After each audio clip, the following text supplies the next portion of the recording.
Menurut laman Transfermarkt, Cirus Margono memiliki peluang memperkuat Amerika Serikat atau Indonesia. Pada usia ini pun dia harus memutuskan akan memilih timnas yang mana.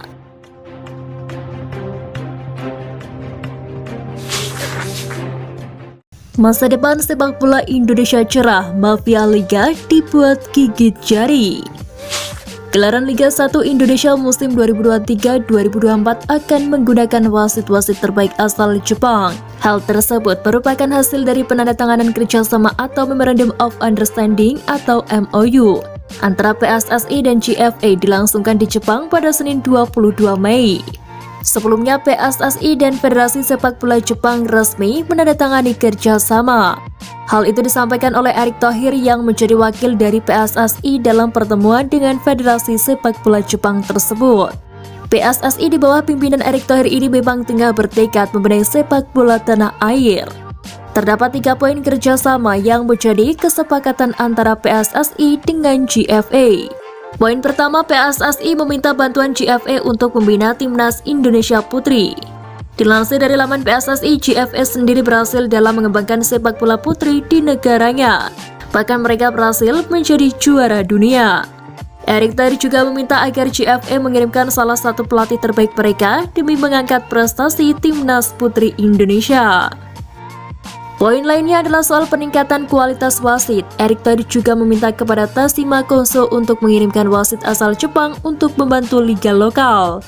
Menurutnya hal ini perlu dilakukan untuk memperbaiki kualitas wasit tanah air.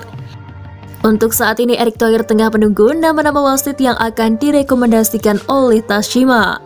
Andai nama-nama tersebut sudah terkumpul, bukan tak mungkin Liga 1 musim depan akan langsung dipimpin oleh wasit asing.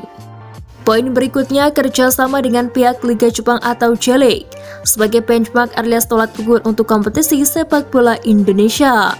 Kemudian kualitas timnas Indonesia juga menjadi fokus utama dari kerjasama tersebut. PSSI dan GFA telah sepakat untuk sama-sama mendorong peningkatan manajemen tim nasional. Dengan kerjasama tersebut, Erick Thohir berharap kualitas timnas Indonesia semakin meningkat. Selain itu, ia juga berharap Jepang bisa membantu untuk mendorong peningkatan kualitas Liga Indonesia. Naturalisasi panaskan persaingan, Cirus Margono telah tiba di Jakarta. Sebelumnya Hamdan Hamidan mengatakan Cirus Margono sedang mengurus persyaratan menjadi WNI. Namun belum diketahui akankah dia segera menjadi WNI dalam waktu dekat. Cirus Margono diketahui ada di Jakarta usai dia mengunggah Instastory pada Senin 22 Mei. Cirus Margono memang memiliki darah Indonesia. Selain itu, dia juga dikenal keturunan Iran kelahiran Amerika Serikat. Saat ini Cirus Margono tengah bermain untuk klub Liga Yunani Panathinaikos B. Kabarnya pemain berusia 21 tahun dengan postur 190 cm berambisi berkarir di Liga Inggris. Menurut laman Transfermarkt, Cirus Margono memiliki peluang memperkuat Amerika Serikat atau Indonesia. Pada usia ini pun dia harus memutuskan akan memilih timnas yang mana. Melihat sosoknya yang hadir di Jakarta tentu mengisyaratkan Cirus Margono tertarik menjadi WNI. Terlebih baru-baru ini sudah ada 2 pemain naturalisasi yang menjadi WNI, yakni Ivar Jenner dan Rafael Struijk. Jelas kehadiran keduanya bisa jadi membuatnya tertarik untuk mendapatkan KTP WNI. Komposisi skuad STY makin mengerikan, posisi ideal Ivar dan Struijk di timnas. Ivar Jenner dan Rafael Struijk baru saja mengambil sumpah WNI di kantor wilayah Kementerian Hukum dan HAM pada Senin 22 Mei. Dengan demikian, proses naturalisasi kedua pemain itu hampir rampung. Kini mereka tinggal menunggu proses perpindahan federasi dari KNVB ke PSSI selesai. Setelah itu, Jenner dan Struijk baru bisa membela timnas Indonesia. Setelah sumpah WNI, keduanya berpeluang tampil berseragam timnas Indonesia di FIFA Matchday Juni nanti.